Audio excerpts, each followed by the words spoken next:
knowledge in your love respect. God works in mysterious ways. You know, like I said, my content is not for everybody, and that's okay. Spell work. Spell work is real. And I say that respectfully. Even when you think that someone is not doing spell work on you, or you think you're just having a good day, when you least expect it at the end of the day, you do not have to know an individual for them to do spell work on you. And I say that respectfully. You could walk down a block and someone could just look at you, or someone could feel your energy and be like, hey, I want that, and I want you to be deteriorated. Who I want you to psych out your thought process, your freedom, your pockets, your eyesight. I don't want you to elevate. You have to protect your energy. And I say that respectfully.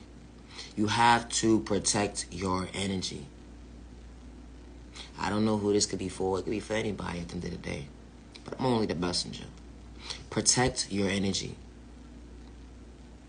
It don't matter how long you knew a person, how well they wear that mask. The mask will be removed after a certain point of time. Because why? When a person sees that the spell work is not working, they start to go to the extreme. They start to go to the extreme to the point where they're going to start doing things to you where you're like, wait, it's working, but it ain't working. And because it's not working, now this person is envious. This person is so enraged that it's not working, that they will go through so many different milestones just to make sure they stop you from becoming your best self vision of yourself. And it's disgusting. It really is. It should not be. This type of stuff should not be the norm, but it is the norm in society. It is the norm when you least expect it. A person will hide their hands so well when they do spell work, regardless if it's voodoo, witchcraft. It don't matter what it is. Love spells. It does not matter what it is. A person will hide their hands so well, and they will psych you out your thought process and allow you to believe that I wouldn't do nothing like that to you. And you'll be like, oh, okay. And this whole entire time, somebody is doing spell work on you. Prime example, my experience as a child. I've had spell work done on me since I was a child. And the very person that was doing the spell work on me was my own biological mother.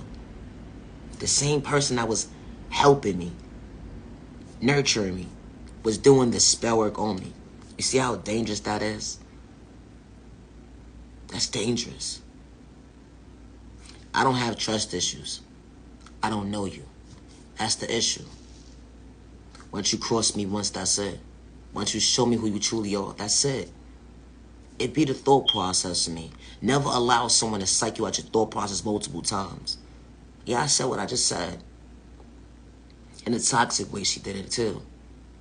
For me to be sick, mentally ill, sad, depressed, all types of stuff she was doing. But I stand before myself today. A lot of people are not aware of themselves, especially the individuals who are doing the spell work at the end of the day. And when the spell work don't work no more, ooh. Yeah, somebody mad. Big mad.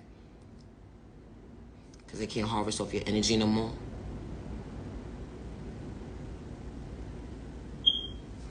And they can't project on you anymore. That's what I'm saying at the end of the day. Never judge a book by its cover. You don't know what somebody been through at the end of the day. Everybody's walk of life is different to understand trauma and pain. But it's no competition when it comes to trauma and pain. And I say that respectfully because everybody deserves to heal. And everybody deserves not to have dealt with that. But it happened. How do you move forward now? It's a thought process to me. Everybody shows up for themselves differently. Everybody respects themselves differently. But spell work is really real. Protect yourself. Protect yourself. It's a thought process to me. And when people who do the spell work, when it don't work no more, they start to become bald-headed. And they swear you did something to them. Or whatever they try to project on you, sickness, illness, depression, or whatever the case may be, PTSD, it starts to happen to them. They start to lose everything that they wanted for you. And it's unfortunate that it happens. So sometimes you cannot feel bad for certain individuals when they get sick or certain things happen to them in their life. You have to be careful. And I say that respectfully. Because you could be going to somebody or thinking that's your friend, and this whole entire time, they've been doing toxic spell work on innocent people and wondering why their life is failing. Only to realize once you find out, they've been doing spell work on innocent people. Let alone a child of God. And that God warned these individuals multiple times. Stop, stop, stop, stop, stop, stop. And they never stop. And it's sad to see that individuals' parents do this to their own children. And it became a norm. Not all households, but when you know, you know. And I say that respectfully. And to those who experience that dealing with spell work at a young age, it's not easy. Especially the healing process. It's not easy. It is not easy. Because what happens is you already was labeled as you're the problem child. You was already labeled as a liar for speaking up for yourself when things were happening to you and you know who was doing it. Imagine that. Your own parent putting you in harm's way, trying to psych you out your freedom, and you trying to speak up for yourself, and nobody's believing you. Everybody thinks that you're so coherent and you're dysfunctional and you're crazy. All these toxic traits. All these toxic traits you're labeled as a child already because an adult had control over a situation and that child couldn't speak up. A child voice is very important. It is. Just as well as an adult voice is very important as well. But it's more sad to see how a child's voice gets overlooked when they're being sexually assaulted. And nobody's there to help them. Imagine you being that child, hearing that multiple times, and you're saying, help me, help me, help me, help me, help me. And everybody just overlooking you. Who to trust? Or someone's bringing harm to you, and you know who's bringing harm to you, and you cannot speak up for yourself, and they keep overlooking you because of a system that became the norm. It's not the norm to silence a child. It's not the norm. I'm sorry, not sorry. Some people may agree, some people may disagree, but I really don't care. I'm moving on God's timing, and I say that respectfully because I walk by faith and I don't fear anybody. And I say that respectfully. Not everybody is the same. It takes some people a lot more longer to heal mentally when it comes to their childhood trauma that went into their adulthood. Some people never get the proper help. This is why people get psyched out their thought process and run to drugs. Heavy duty drugs at that. They're so dysfunctional. They can't cope because they're so reminded of their past. And it's so unhealthy. And it's not right. And because God placed us here to do God's job, God is not happy. Because a lot of God's children have been misled because of a fact of a karmic parent. It happens every single day. You'll be so surprised. Be careful when judging a book by its cover. It's a thought process to me.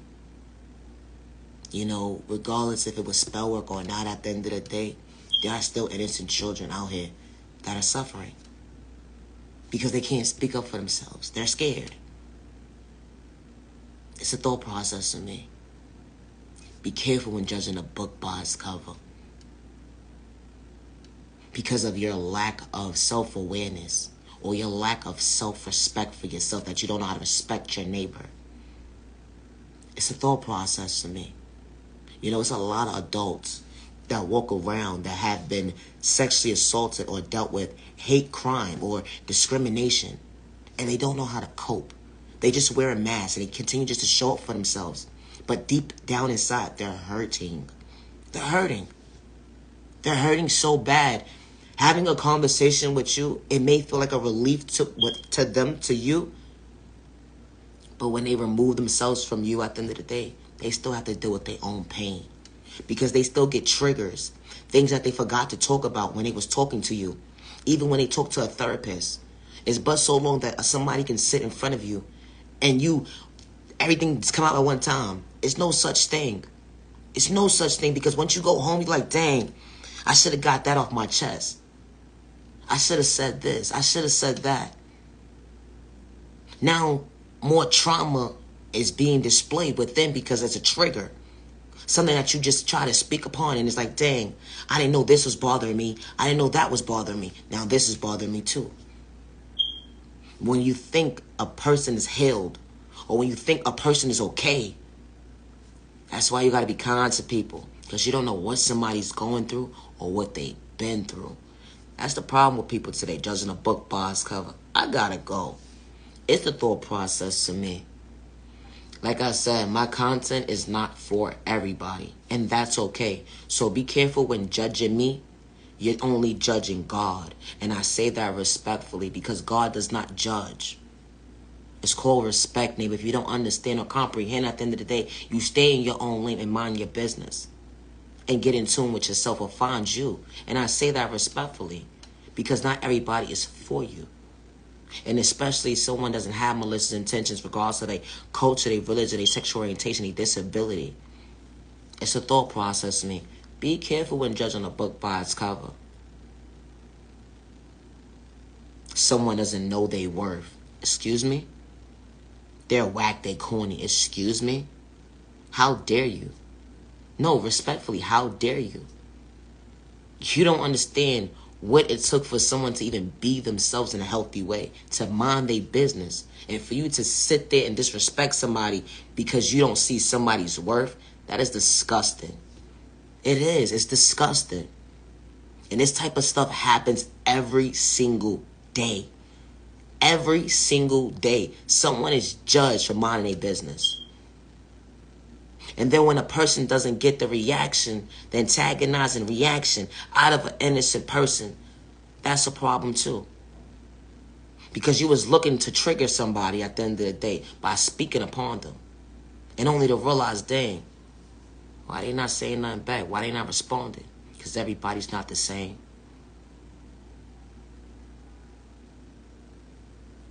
Everybody's upbringing is different. And I totally get it. But stay in your own lane. And be careful when judging a book by its cover. It's a thought process to me. Not genuine love, respect. I actually preach time to the genuine ones only. Have a safe day, have a safe week, have a safe remaining month, have a safe remaining weekend, have a safe remaining year. Protect your energy, because not everybody is every your time or day. You matter and you are worthy. And you're not alone. You're not. You're not alone. It's not easy to overcome trauma and pain. It's not. Especially when it became your norm. That's your coping. The norm. Because you haven't went within the hill. And when it comes to trauma and pain, it would never be an overnight process. Never. It would never be an overnight process. Everybody shows up for themselves differently, but the ones who do show up, they only play in your own face. And I say that respectfully, because there's always room for fixing within. It would never be an overnight process when it comes to trauma and pain. Never. Never, ever, ever. So never allow someone to gaslight you or psych you out your thought process and allow you to believe it will be an overnight process when it comes to healing trauma and pain. It would never be. And I say that respectfully. A person can say that all day long. Oh, I'm healed. Oh, okay. Okay. Yeah, you just put the bottle down just 2 months ago. We saw you. You just put the bottle down 4 months ago. But you still dealing with your trauma and your pain. You still have triggers within you when someone says purple to you today. It would never be an overnight process. Especially trauma and pain that you've been dealing with for over 20, 40, 50 years. Oh yeah. It's a process. It's just baby steps to making your dream come true. Becoming your best self vision of yourself. And I say that respectfully. Just because you put the bottle down or you stop doing this drug today, that does not mean I'm healed. Hey! No, it does not. Because behind closed doors, you're depressed, you're sad, and don't nobody else see your vulnerability but you. And you still haven't faced yourself in the mirror yet. That's the issue. To understand the wounds that was installed within you, how to show up for yourself. You matter, you're worthy. Never allow someone to shortchange you because they don't see your worth. Or let alone be patient with your process when it comes to showing up for yourself. And be careful when judging a book by its cover. Everybody tie their shoe differently. And it's called respect, neighbor. I hope you find peace in your own lane. It's a thought process to me. Night, genuine love, respect. Have a good day.